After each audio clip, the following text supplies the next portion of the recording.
Kalian pernah dengar tentang kerajaan yang begitu kaya raya, dengan singgasana bertahtakan emas dan permata. Kerajaan ini dipimpin oleh seorang ratu yang bukan hanya cantik, tapi juga sangat cerdas dan bijaksana. Inilah kisah Ratu Balqis dari negeri Sabah, dan pertemuannya yang luar biasa dengan Nabi Sulaiman alaihissalam. Seorang nabi sekaligus raja yang diberi kekuasaan tak tertandingi oleh Allah Subhanahu wa Ta'ala. Cerita kita dimulai di negeri Sabah, sebuah wilayah yang kini dikenal sebagai Yaman.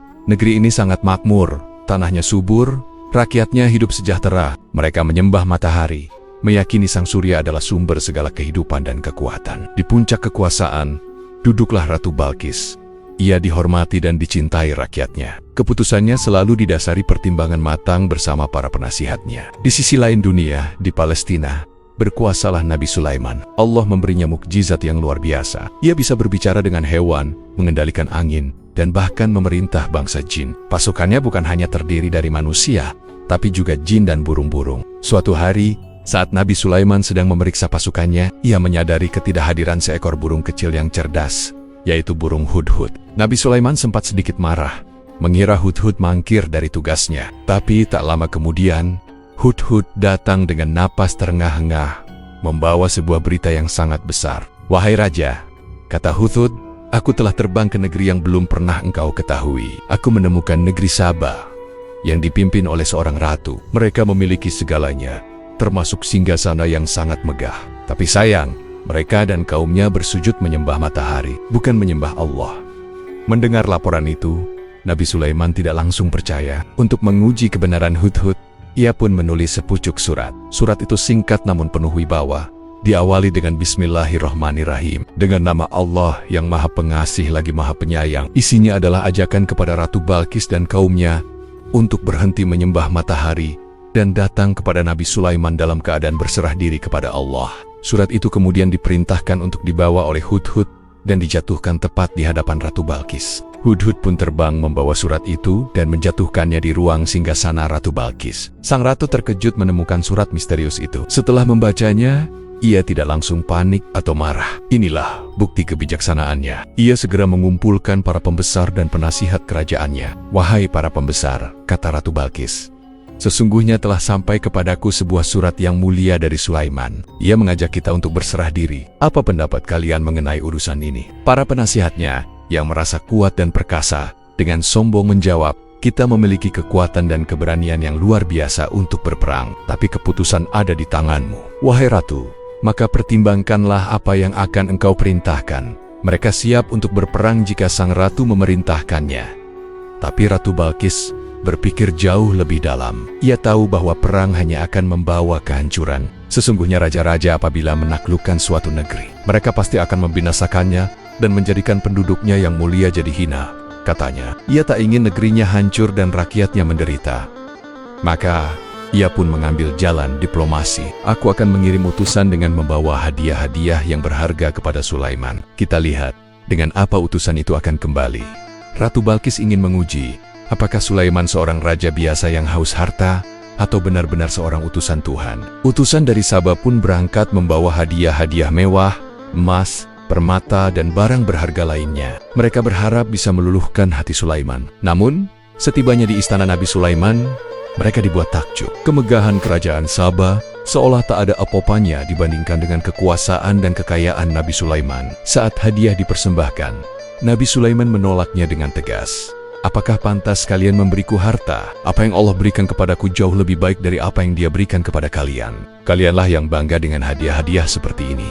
Nabi Sulaiman kemudian memberikan pesan yang sangat kuat. "Kembalilah kepada mereka. Kami pasti akan mendatangi mereka dengan bala tentara yang tidak akan mampu mereka lawan. Dan kami akan usir mereka dari negeri itu dalam keadaan terhina." Utusan itu kembali ke Sabah dengan gemetar. Mereka menceritakan semua yang mereka lihat dan dengar. Kemegahan istana Sulaiman, kebijaksanaannya, dan penolakannya terhadap harta dunia. Mereka juga menyampaikan ancaman dari Nabi Sulaiman.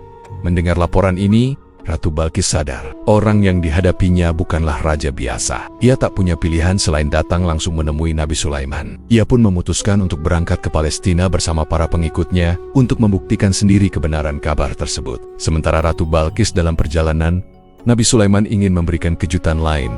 sebuah bukti nyata kekuasaannya yang berasal dari Allah. Ia bertanya kepada para pembesarnya yang terdiri dari jin dan manusia, "Wahai para pembesar, siapakah di antara kalian yang sanggup membawa singgasananya kepadaku sebelum mereka datang kepadaku sebagai orang-orang yang berserah diri?" Seketika Ifrit, sesosok jin yang sangat kuat, menyahut, "Aku akan membawa singgasana itu kepadamu sebelum engkau berdiri dari tempat dudukmu." Aku benar-benar kuat dan dapat dipercaya.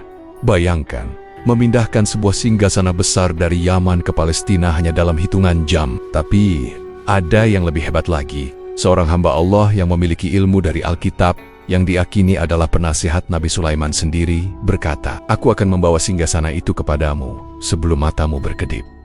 Dan benar saja, dalam sekejap mata, singgasana megah Ratu Balkis sudah berada di hadapan Nabi Sulaiman. Subhanallah, ini bukan sihir, tapi murni kekuasaan Allah yang diberikan kepada hambanya. Nabi Sulaiman pun langsung bersyukur. "Ini termasuk karunia Tuhanku untuk mengujiku.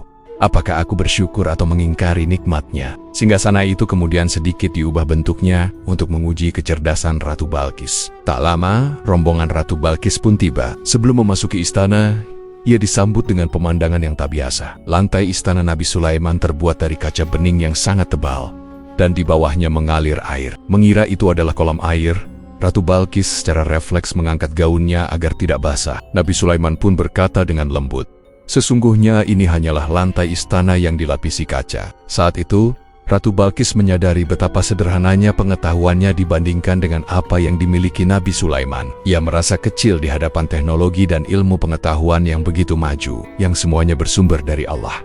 Lalu, tibalah saatnya ujian terakhir. Nabi Sulaiman menunjuk ke arah singgasana yang sudah dimodifikasi itu dan bertanya, "Apakah seperti ini singgasanamu?" Ratu Balkis mengamati dengan seksama. Bentuknya sangat mirip, tapi ada beberapa detail yang berbeda. Dengan kecerdasannya, ia menjawab diplomatis, "Sepertinya ini adalah singgasanaku." Ia tidak langsung mengiyakan, tapi juga tidak menolak.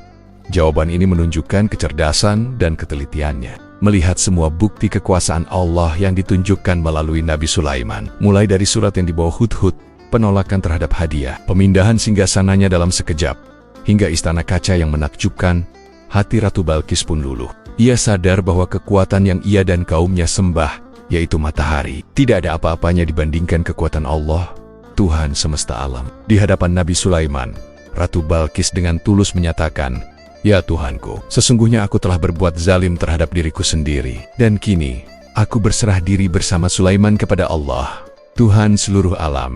Ratu Balkis dan para pengikutnya pun memeluk agama Tauhid, menyembah hanya kepada Allah semata. Kisah Ratu Balkis dan Nabi Sulaiman ini bukan hanya cerita tentang kekayaan dan kekuasaan. Ini adalah kisah tentang hidayah, tentang kebijaksanaan dalam menghadapi perbedaan, dan tentang kebesaran Allah yang tak terbatas. Ratu Balkis, dengan kecerdasannya, memilih jalan damai dan membuka hatinya pada kebenaran. Sementara Nabi Sulaiman, dengan kekuasaan luar biasa yang dimilikinya, tetap rendah hati dan selalu bersyukur kepada Allah. Sebuah pelajaran abadi bagi kita semua. Terima kasih sudah menyimak kisah inspiratif ini. Semoga kita bisa mengambil hikmah dari setiap ceritanya. Jangan lupa untuk like, komen, dan subscribe channel ini agar tidak ketinggalan kisah-kisah penuh makna lainnya. Sampai jumpa di video berikutnya.